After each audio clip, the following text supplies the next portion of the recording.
Hi hello welcome to N9 media. ప్రస్తుతం జరుగుతున్న నేరాల తీరు కలవరు పెడుతోంది.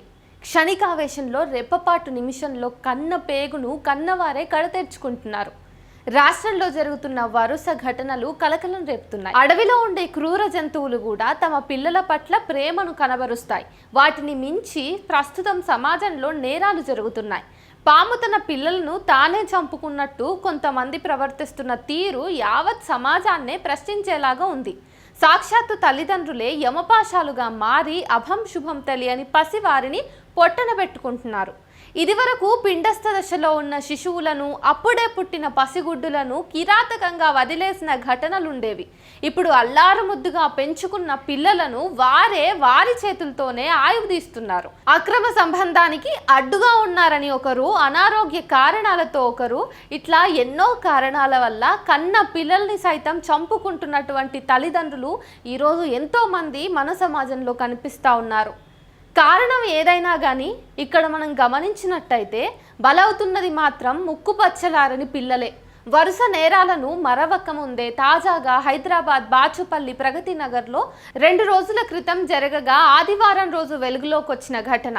బాచుపల్లి పోలీస్ స్టేషన్ పరిధి ప్రగతి నగర్ ఆదిత్య గార్డెన్స్ హరిత ఆర్కేడ్ అపార్ట్మెంట్స్లో సాంబశివరావు తన భార్య నంబూరి కృష్ణపావని 4 ఏళ్ల కుమార్తెతో కలిసి నివసిస్తున్నారు. కుమార్తెకు అనారోగ్య సమస్యలున్నాయి.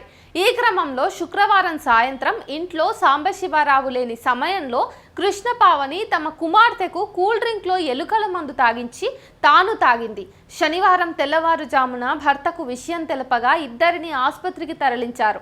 ఆసుపత్రిలో చికిత్స పొందుతూ శనివారం రాత్రి చిన్నారి మృతి చెందగా కృష్ణపావని ఆసుపత్రిలోని ఐసీయూలో చికిత్స తీసుకుంటోంది. ఆరోగ్య సమస్యల కారణంగానే కృష్ణపావని ఈ దారుణానికి పాల్పడినట్టుగా బంధువులు చెప్తున్నారు. సంగారెడ్డి జిల్లా అమీన్పూర్లో మార్చి 28న అత్యంత దారుణ ఘటన ఇంకొకటి వెలుగులోకి వచ్చింది. అక్రమ సంబంధానికి పిల్లలు, భర్త అడ్డుగా ఉన్నారని భావించి వారిని అడ్డు తొలగించుకోవాలనుకుని ఓ మహిళ కటకటాల పాలయ్యింది. రంగారెడ్డి జిల్లా మెడకపల్లికి చెందిన చిన్నయ్య వాటర్ ట్యాంకర్ డ్రైవర్గా పనిచేస్తూ కుటుంబంతో అమీన్పూర్ రాఘవేంద్ర కాలనీలో నివాసం ఉంటున్నాడు. చెన్నయ్యకు భార్య రజిత, 3 పిల్లలున్నారు. రజిత ఓ ప్రైవేట్ స్కూల్లో టీచర్గా పనిచేస్తోంది. గెట్ టుగెదర్ సమయంలో కలిసిన క్లాస్మేట్తో రజితకు అక్రమ సంబంధం ఏర్పడింది. ఆ క్రమంలోనే పిల్లలను అడ్డు తొలగించుకునేందుకు 3 పిల్లలకు విషం ఇచ్చి చంపిందని పోలీసుల విచారణలో తేలింది. పిల్లలతో పాటు తాను విషయం తీసుకున్నట్టు నాటకం ఆడి పోలీసులకు దొరికిపోయింది.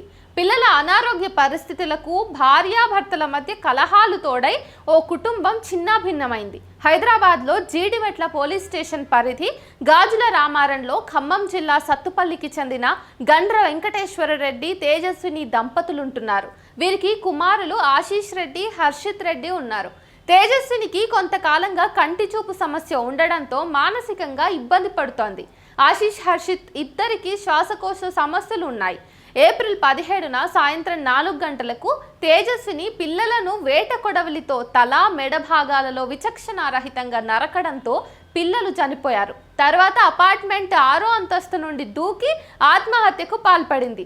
మెరుగైన వైద్యానికి భర్త సహకరించడం లేదని, ఎంత ఆస్తి ఉన్నా పిల్లలకు పనికి రాకుండా పోతోందని, వారు అనారోగ్య సమస్యలతో బాధపడుతున్నట్టుగా ఓ లేఖ రాసి పెట్టినట్టు పోలీసులు విచారణలో గుర్తించారు. కాబట్టి ఇట్లాంటి వరుస ఘటనల్ని చూసి మనం ఆలోచించాల్సింది ఏంటంటే, మన సమాజంలో ఈరోజు నేర ప్రవృత్తి ఇంతలా ఎందుకు పెరిగిపోతోంది? వావి వరుసలు లేకుండా చంపాలి అని చెప్పేసి ఒక మనిషికి ఆలోచన వస్తుందంటే మన ఆలోచన విధానం ఎట్లా పోతుంది? మనమేమి అడవిలో నివసిస్తున్నటువంటి క్రూర జంతువులం కాదు. ఇప్పటికే మనిషి అంటే సామాజిక జంతువు అని చెప్పేసి ఒక మాట ఉంది. నిజంగానే జంతువే అన్నట్టుగా ప్రవర్తిస్తున్నటువంటి నేటి మనుషుల తీరుకు ఎక్కడ మనం ఫుల్ స్టాప్ పెట్టొచ్చో ఆలోచించాల్సిన బాధ్యత అందరికీ ఉంది.